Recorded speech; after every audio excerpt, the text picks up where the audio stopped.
Hello and welcome to Firespeeder's lovely speed school. In today's video we are going to cover maybe the most important topic in speedrunning. If you want to improve faster and reach your full potential as a speedrunner. And that is the balance between practice and running on your speedrunning journey. Before we begin, this video does not assume any prior knowledge and does only assume that you are either a speedrunner or aspiring to be one. This video is very good to watch, no matter where you currently are in your speedrunning journey, as the topic of this video will always be relevant to you, no matter where you are on your speedrunning career. With that said, let us begin today's lesson. When people think about speedrunning, they do most of the time think of one thing: a speedrunner attempting, to the best of their ability, performing the run. Maybe this is a marathon to show off the game, doing a very solid, safe, yet high-level run. Or maybe it might be a speedrunner who sits on their stream trying to get that new fresh PB. Or maybe you are watching the latest world record in your favorite speed game on YouTube.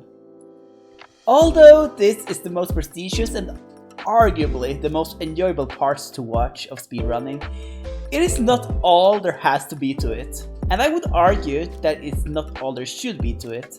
There is one part that is equally, if not even more important than sitting down and performing runs, and that is practice. Before we talk about how often you should practice, we should clarify what I do not count as practice and why I do not do so.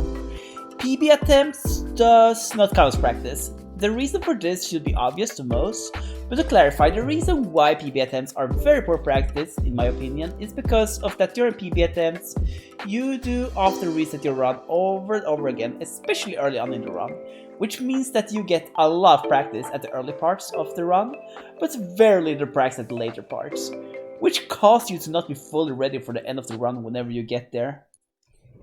The second thing that I would not count as practice, except during very specific circumstances, is no reset runs. The problem with no reset runs is that no reset runs have you play through the entire game at one go at a time, indiscriminately. This might sound good and sound in theory, especially after I mentioned that the big problem with PB attempts was that you were only to the beginning of the run. However, the problem with this is that while you practice every part of the game equally, not every part of the run needs equal practice. As an example, if one run has 5 parts to it that are extremely rough, but also has a full 10-minute segment that is realistically free, think a long autoscroller for example, where very few things can go wrong. Why would you want to play through that 10-minute segment to get a shot practicing those 5 very rough sections of the run, when it is obvious that those are the parts you need to become better at to perform better in the actual run? There are, as I said before, a couple of exceptions to this rule that I would be unwise to not get into. The first exception is if you're practicing a run for a marathon. If you do, you need to be able to recover even if bad things happen, and there is no reset button during a marathon. The second is to keep the route fresh in mind in case the game gets complex routing. Don't go overboard with having that justify no reset runs as a practice method though. I would say you should never spend more than 1/10 of your time practicing doing no resets, unless there are extremely good reasons for it. Runs I would recommend spending more time doing no reset runs for are long runs with complex routing, or very RNG heavy games where your ability to adapt on the spot to whatever the game throws at you is of high importance. So, what would be good practice? This highly depends on the game you're running, but generally speaking, the best things to practice are basic movement, in movement-heavy games especially, and targeted practice at sections you have troubles with.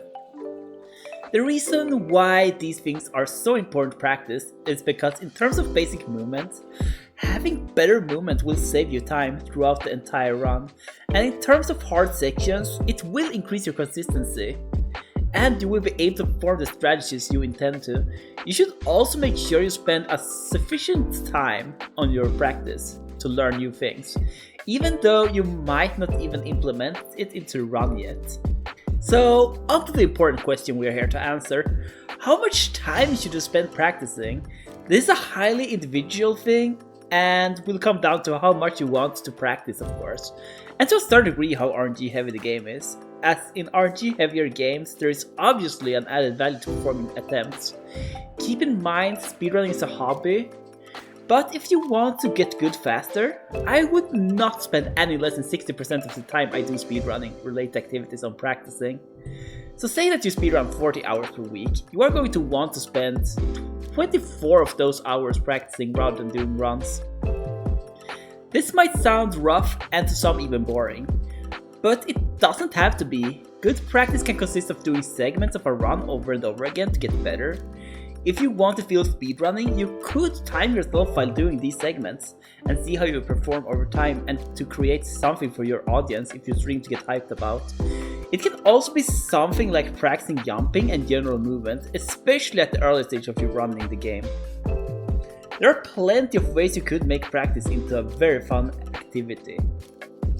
Another very important exciting thing you could do during these practice hours that is highly useful is to practice hard glitches or boss fights to become more consistent in these. And you could even keep track on how you pull it off and aim to each day get more and more consistent with these tricks and bosses to feel like you have a solid goal to work towards. However, if you aim at playing more casually after a hard day of work and you just want to relax, I do recommend you to pull it down to around a 25 to 75% split in favor of running, or even lower depending how you feel, but stay consistent. The 60-40 is an advice strictly with improvement in mind.